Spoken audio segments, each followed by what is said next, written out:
When Sherry was 14, she was awakened in the night by a terrifying experience. She found herself dangling by one arm in the grip of a crustacean-like claw. She was still in her bedroom, but the window was now a portal with faint light pouring out. Framed in the window portal was a creature attached to the claw. It stood 7 or 8 feet tall and resembled a crayfish or lobster with massive, oversized antennae. Upon waking, Sherry panicked, as I think we all would, and in her struggles, the alien creature dropped her. She fell to the floor, landing on her shoulder, and passed out. The next morning, Sherry found herself lying on the floor next to the window with a sore shoulder and a radial bruise around her forearm. Even though this took place in the 1970s, the event is seared permanently into her memory. Believe it or not, this is not the only strange occurrence to have happened to Sherry on this small farm in Greene County, Pennsylvania. Not only that, but it seems that the county itself may be the focus for paranormal activity within the region.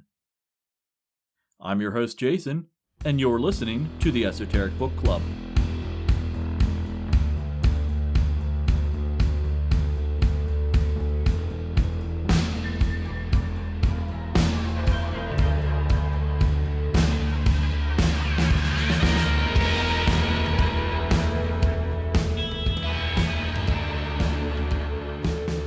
Welcome back, Goblins! Tonight we will be talking about the books, yes, that's plural, Haunted Hills and Hollows, Volumes 1 and 2, by Rosemary Ellen Guiley and Kevin Paul. Before we get started, though, I need to point out that these books were given to me personally by the author Kevin Paul. We met at the West Virginia Cryptids and Strange Encounters Conference this past year, 2021 for those listening in the future, where he gave a presentation and had a booth set up for his books. After listening to his presentation, I went to his table and spoke to him briefly about a UFO sighting that I had that was similar to one that his wife had also had.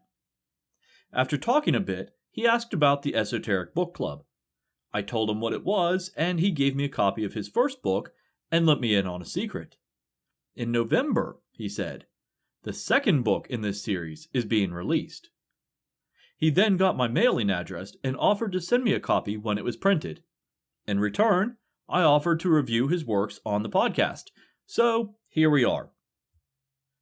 You heard in the introduction the story of Sherry, who had a strange alien encounter when she was a child. I teased that it wasn't the only encounter that she had had. In fact, she had multiple, although thankfully this was the only time that the crayfish showed up. It seems that Sherry's mother was also sensitive to the paranormal, and since Mama wasn't scared, Sherry very often wasn't either. She recounts that when she was growing up, she would often see shadow figures at the foot of her bed. It wasn't always the same type of shadow figure either.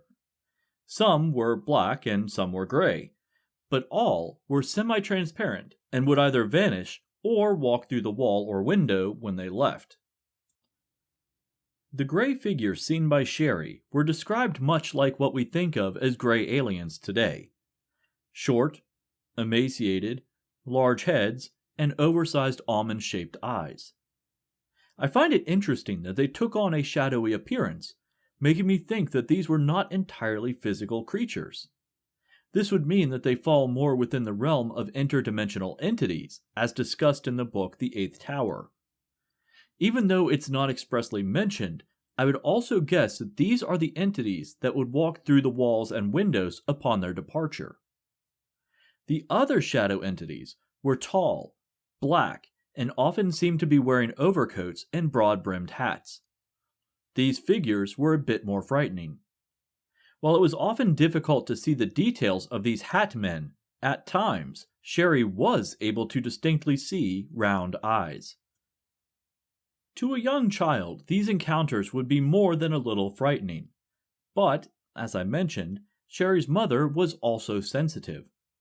She reassured her daughter that the Hat People were just relatives watching over her, and the aliens, they were just checking in to see how she was.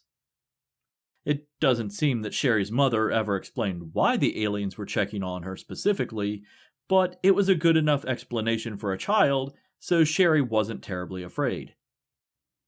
That said, there were some things that took place on her farm that would even give me the creeps. Sherry says that she was used to hearing Bigfoot howls at night, and occasionally her family would find their footprints on the property. But it seems that Sasquatch was not alone in those woods. Sometimes they would find tracks made by something bipedal, with feet larger than a human, but smaller than Bigfoot. Each toe on those tracks would also end with a pronounced claw mark. The authors attribute this to Dogman, though Sherry's family never saw the creature that made the tracks. There was also a hillside on the farm that had rough stacked stone structures that her family referred to as igloos. Sherry was often left to wander the woods, and she would often visit these structures. She recalls that at times there would be a fog surrounding them that she refers to as the veil.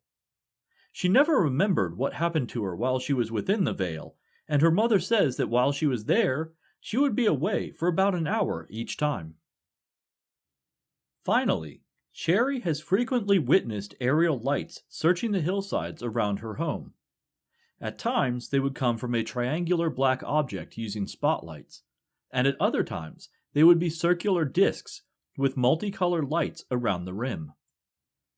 While this may sound too fantastical to have happened all in one location, Sherry was not the only person to have encounters in this region. Nor are they all relegated to the past. In 2017, Sherry says that the mysterious howls began to be heard again on the farm, and she believes that the Sasquatch has returned. A local maintenance worker on a nearby gas pipeline would agree. While performing routine maintenance, gas well contractor Philip witnessed a massive hairy creature striding across a clear-cut right-of-way. The creature was walking bipedally, but when it noticed Philip, it dropped to the ground, trying to hide in the low brush. It crawled to the woodline, and after a few moments, Philip saw a huge hairy hand wrap around the tree and a shaggy head peer out from the other side. Now, the tables had turned, and the creature was watching him. One of Sherry's neighbors named Jill recently began to see UFOs near her home as well. Much like Sherry's sightings, Jill recalls watching disc-shaped objects with red, blue, and green lights around the rim hover over the local hillsides, only to suddenly vanish without warning. Much like Sherry's encounters with the gray shadow figures, these UFO sightings make me think of John Keel's ultra-terrestrials from the Eighth Tower. What fascinates me the most are some of Jill's other encounters, because they have been witnessed throughout other parts of Greene County, but are not manifestations that I have ever heard of before.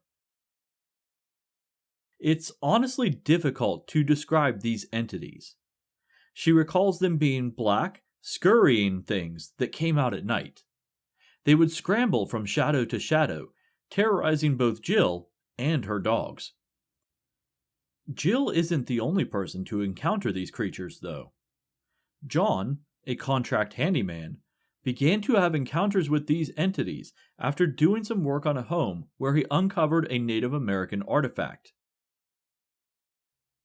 John was remodeling a porch, and after excavating some of the soil beneath, he uncovered a stone mortar and pestle. It was dated by local historians and is estimated to have come from the 18th century. This time period and location would make the Greene County area contested ground between the colonists and local tribes. Between Lord Dunmore's War and the American Revolution, this region saw a lot of strife between the two cultures. While this was the only item found on the location, it seems that it was enough to cause these black blob creatures to manifest. John began to see them out of the corner of his eye at the worksite, scrambling from shadow to shadow when he wasn't looking directly at them. As time progressed, he would see them dart across the driveway when he drove to and from the site, and sometimes from tree trunk to tree trunk in the surrounding woods. And then they followed him home. He began to see these creatures in his dreams, frightful nightmares that closely resembled waking life, almost like he was witnessing events from outside his body. He would see things that looked like massive black moles with oversized claws climb into bed with him and begin clawing furiously at his back as he slept. In one particular nightmare, he watched a black form ooze under the bedroom door, slide up the foot of the bed, and flow over top of the sheets, where it proceeded to try to smother him. Eventually, he began to see them when he was awake, always at night, and always when he was in bed. His wife and kids said that they would hear him talking in his sleep and thrashing about, causing them to rush into the room, only to find him fighting with an invisible assailant. At least, invisible to them. To John, the creatures would perch on his chest and claw at him as he slept, only to explode into bits of shadow as someone burst into the room. In a rented home close to the one that John was working on, artifacts and human remains were uncovered while renovations to the grounds were being done.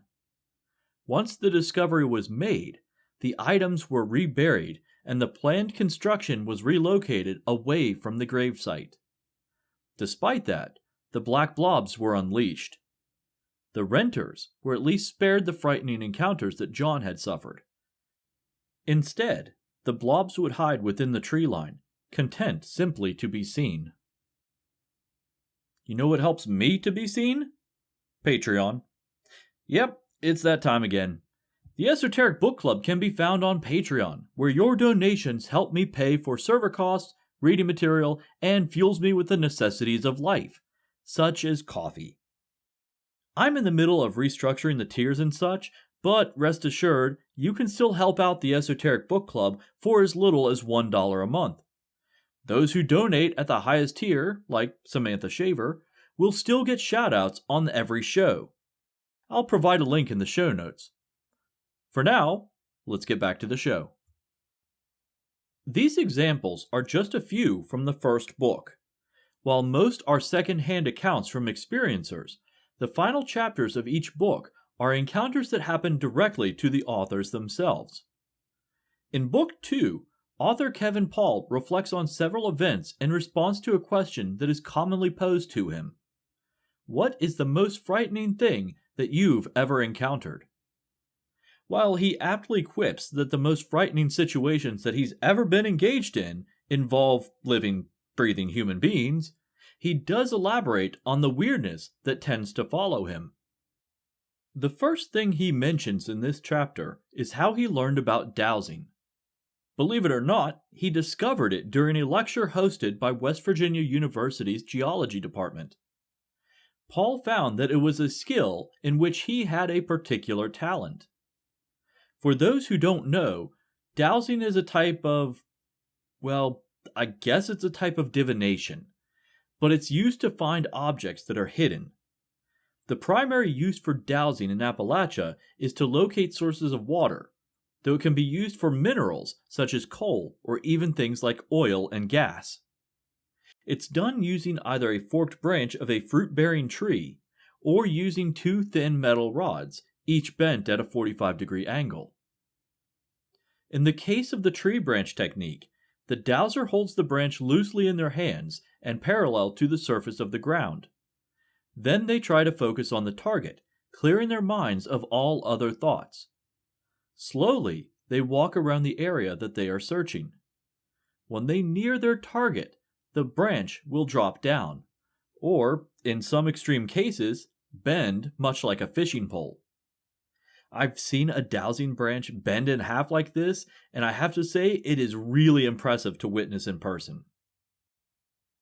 In the case of using metal rods, they are held in front of the dowser, gripped loosely, and held parallel. When the dowser nears their target, the rods will turn inwards and cross each other. It is also believed that experienced dowsers can get the rods to simultaneously point in the direction that they need to travel in order to reach their target. If you want to hear more about dowsing, check out the Life Mancy podcast, episode 42, entitled Dowsing with Dad. I'll post links to it in the show notes. Beyond a talent for dowsing, it seems that Kevin Paul also has a knack for premonitions. Granted, they don't always affect him directly, and he doesn't seem to be able to control them, but they are interesting nonetheless. He also has a phenomena that I also occasionally encounter, one that he simply calls the voice.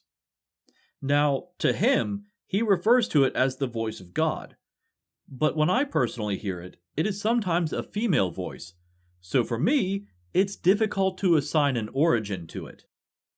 Either way, the phenomena is the same. A disembodied voice relays a simple or single word message completely without context. As you can imagine, this can be both unnerving and at times aggravating. In Paul's case, he was hearing a single word repeated on multiple occurrences. Prepare. This began in earnest around 2018 and continued throughout 2019.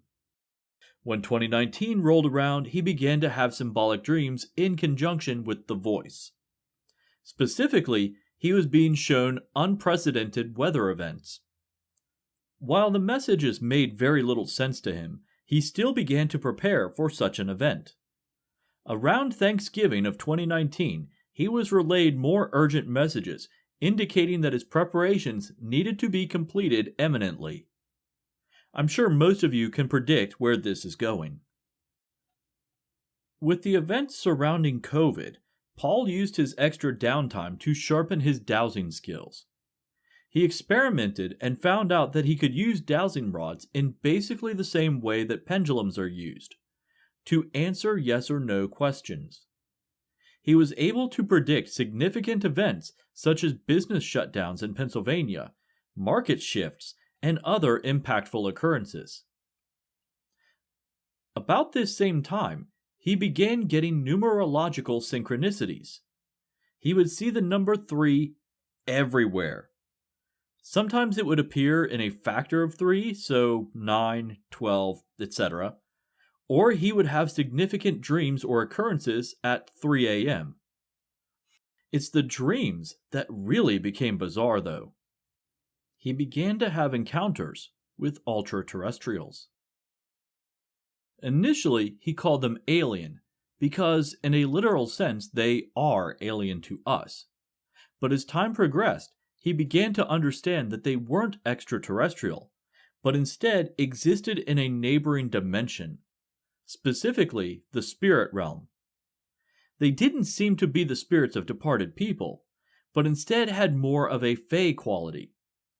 Of course, depending on the culture, these could be conflated with one another, so it's a finicky distinction here.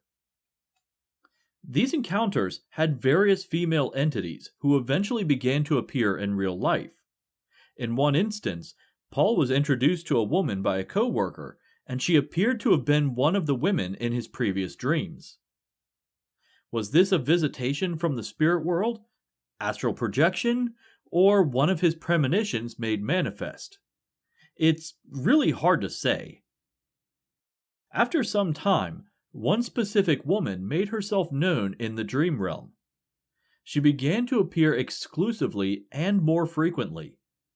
She spoke with authority and in cryptic messages, always by directly projecting the words into Paul's mind.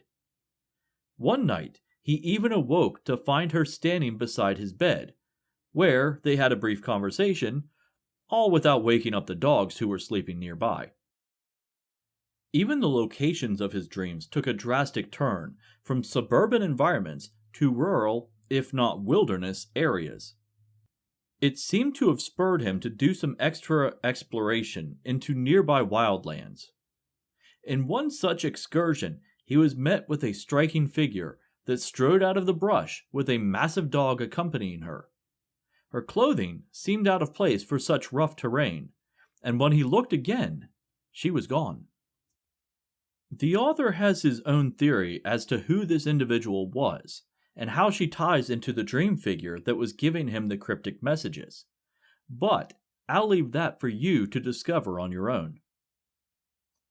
As I mentioned earlier, there are a ton of stories within these books, many of which are just brief anecdotes from experiencers, but all serve to paint a picture of how overwhelmingly strange Greene County, Pennsylvania really is.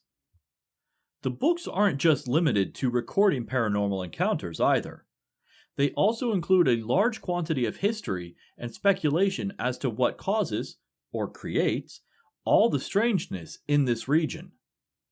Paul draws upon years of varied research, proposing theories on regional history, geological memory, ultra-terrestrials, extraterrestrials, spirit entities, hauntings, and even psychic imprints. While it may seem to be a movie trope that haunted locations are haunted because of unknown Indian burial grounds, in several instances this does in fact seem to be the case. Whether it involves historic tribes or ancient mound builder cairns, something beneath the soil of Greene County is being disturbed. Let's take a moment to talk about the books themselves. These are the first two books that Kevin Paul has authored, although I'm sure there will be more in the future. The first volume is co-authored with Rosemary Ellen Guiley, who was a friend of Paul's and participated in several cases and investigations. She played a major role in the investigation at the end of the first book and served as an advisor to Paul during his writing. While I believe that Kevin Paul did a majority of the writing for this book, I can tell that Guiley had a hand at least in the editing process. She has a unique way of formatting texts for directness and simplicity, making them easy to read. It may not be noticeable to some, but having read several of her books, I have begun to recognize it. It is especially noticeable when compared to the second volume, which Paul authored himself after the passing of Guiley in 2019. Paul is a fantastic writer. His prose flows easily and is engaging, which may have caused me to stay awake far later at night than I should have on several occasions. It's almost like reading a mystery novel where the facts and scenarios are presented, but presented slowly and in pieces, so that it's not until the reveal that you really see how things come together. Not only that, but his historical research is excellent. He conveys the human connection to events much more clearly than most researchers do. It's not all about dates and locations, but more about how the events affected the individual and possibly their spirits. What criticisms do I have for these books? There are instances where I wish more detail were given. That said, I also understand from talking to Paul directly that sometimes this is all the information that he is given. Because of that, I can't really say that it's a fault of his, and really, I think it was ultimately a better decision to include a story with less detail in order to still relay the encounter. Otherwise, I found the books to be quite enjoyable, easy reads, with a ton of fantastic stories that make me a slight bit more nervous about crossing the state line. I never expected a book series about a single county to have so much information, but Kevin Paul has proven me wrong.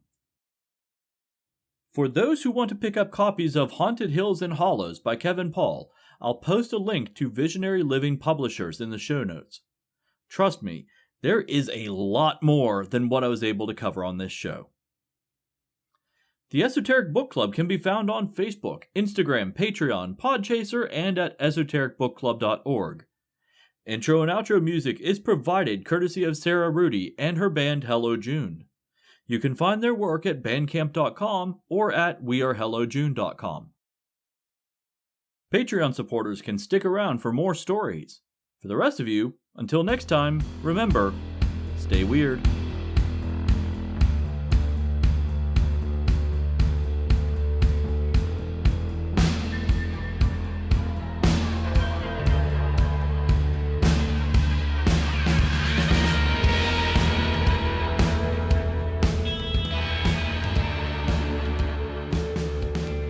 Alright, weirdos. To begin, I want to go over some of the changes that I will be making to the Patreon. I feel like I may have taken on more than I can fulfill, especially after releasing this episode so late, so I need to restructure a little bit. There's going to be 4 tiers, starting with a $1 level and ending at the $20 level, so that part really isn't changing. The tiers themselves are going to get new titles as well. Titles that better reflect the theme of the Esoteric Book Club. But don't worry, I'll still call you all goblins. The tiers are Acolyte, Librarian, Archivist, and Chronicler. The idea is that each tier takes you through the different levels of our esoteric library. Now, what do you get at each tier? Well, the Acolytes at the $1 tier will get my eternal gratitude for showing support for the show. When the show is finished early, they, and all Patreon supporters, will get early access to the episode. The Librarian is going to be at the $3 tier, and they will be the first tier to get full access to the Patreon extensions. This is a big change to the pricing structure. If you've been debating about increasing your pledge beyond the $1 level, this is the reason to do so. The Archivist tier will begin at the $8 level, and they will get everything I previously listed, plus a shout out by name on the Esoteric News Brief episodes. Finally, we come to the Chronicler tier that can be earned at the $20 level. As a Chronicler, you will be honored in every single episode, get access to every episode extension, and get the episodes early when I actually can get my shit together. No longer will this be part of the Patreon plug either. This will be a specific thank you at the beginning of each episode. Now, I also realize that there are some perks that are being eliminated, such as the esoteric footnotes. The problem with these mini episodes is that I was not able to readily maintain the frequency of their release. Clearly, I have difficulty releasing regular episodes on time, as we saw with this episode. Nevertheless, if I get enough patrons, or enough patron upgrades, these episodes will return. What that specific number needs to be has yet to be determined. Anyway, I wanted to keep you all on the loop since I mentioned these changes earlier in the episode. Now, it's time for the fun stuff. I have 2 additional stories that I'm going to relay to you from the Haunted Hills and Hollows. Also, I want to take this time to point out that this is clearly a book set in Pennsylvania, because they say hollow. If this was in West Virginia, it would be Haunted Hills and Hollers. Anyway, moving on. The first story involves a young engaged couple. The bride was from Greene County, and the groom was from just across the state line in Monongalia County, West Virginia. The bride grew up in the area of the Warrior Trail, which is a historic path used by Native Americans to get from one region to another.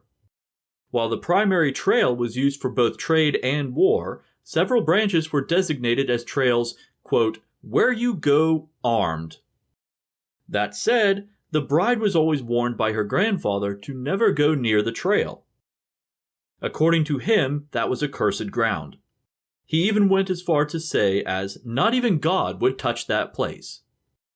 Yeah, that sounds a bit extreme and maybe a little racist to boot. The groom in this scenario wanted to go camping for his bachelor party, so he and the groomsmen found a nice area in Greene County. They were West Virginia boys, so they knew nothing about the hauntings reported along the Warrior Trail. Hell, they didn't even know where the Warrior Trail was. Little did they know, they were camping near it.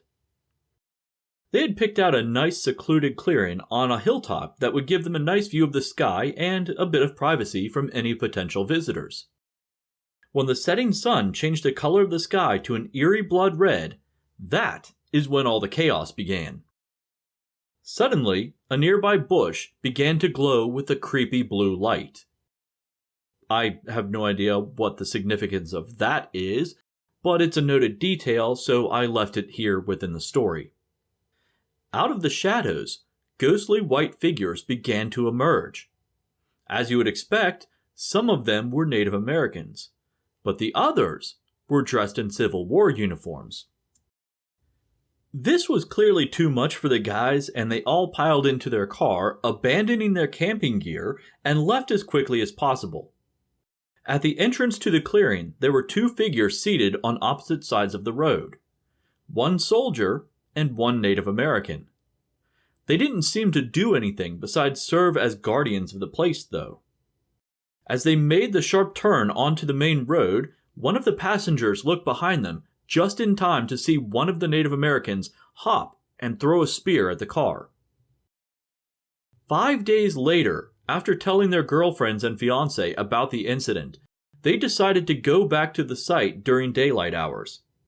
Hopefully, they could recover some of their gear.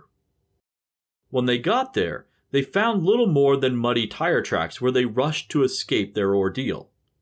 Satisfied that there was nothing left for them, they all piled back into the car to leave, only to get a flat tire soon after they began driving down the road. When they stopped to change it, though, they were surprised to find what caused the flat. A flint stone arrowhead. The next story takes place on a farm near the town of Aleppo in the mid-1940s. There is a creature in this region, and near the Mason-Dixon line between West Virginia and Pennsylvania, known as the Night Howler. These Sasquatch-like creatures are, obviously, known for their nocturnal calls. In this story, it has another, more ominous name. John and his mother moved in with her father, John's grandfather, in the 1940s. At this time, single mothers were not held in high regard, and since John's grandfather was running the farm by himself, they decided that it would be best for them all to live together. John spent a great deal of time in the woods hunting squirrels to help supplement their meals, but he never really encountered anything out of the ordinary. The family was used to hearing howls in the night, attributing them to the night howlers, but otherwise, they really didn't think too much about them. In 1947, John was assisting his grandfather in the small blacksmith shop on the property when he noticed an ape-like figure standing on the wood line watching them. He alerted his grandfather, who slowly and calmly walked to the doorway and stood there smoking, never taking his eyes off the creature. Eventually, the thing turned and walked back into the woods. Naturally, John was excited about the event, and that night at dinner he told his mother all about it. In turn, she was furious at her father for not telling them about this thing sooner. He called it the Dark Walker, but elaborated that the local native tribes referred to them as stone spirits. Not only were these spirits evil, but they were harbingers of death. While it may have sounded like superstition, the last time grandfather saw the Dark Walker, it was right before his wife's passing. After that sighting, the nightly howls intensified, slowly getting closer and closer to the house. One night, as the family sat upon the front porch, grandfather stopped rocking in his chair and locked his eyes on the woodline. He calmly told John to go inside and ordered his daughter to bring him his revolver. She brought it to him, and he loaded it, not once looking away from the trees. From inside the home, John and his mother heard furious howling, 3 gunshots, and silence. After a moment, John's grandfather yelled, "Stay inside!" A moment later, they heard the sound of the old pickup truck engine and gravel as he drove off to investigate. When he returned, John recalled that he could see something in the bed of the truck covered with a tarp. They went to bed that night without speaking of the incident. The next morning, over an awkwardly silent breakfast, grandfather curtly stated, "I killed the Dark Walker last night, and this is the last that we're going to talk about it." After that night, the howls were never heard again. Well, I don't know about the rest of you, but I don't plan to have any camping trips near Greene County anytime soon.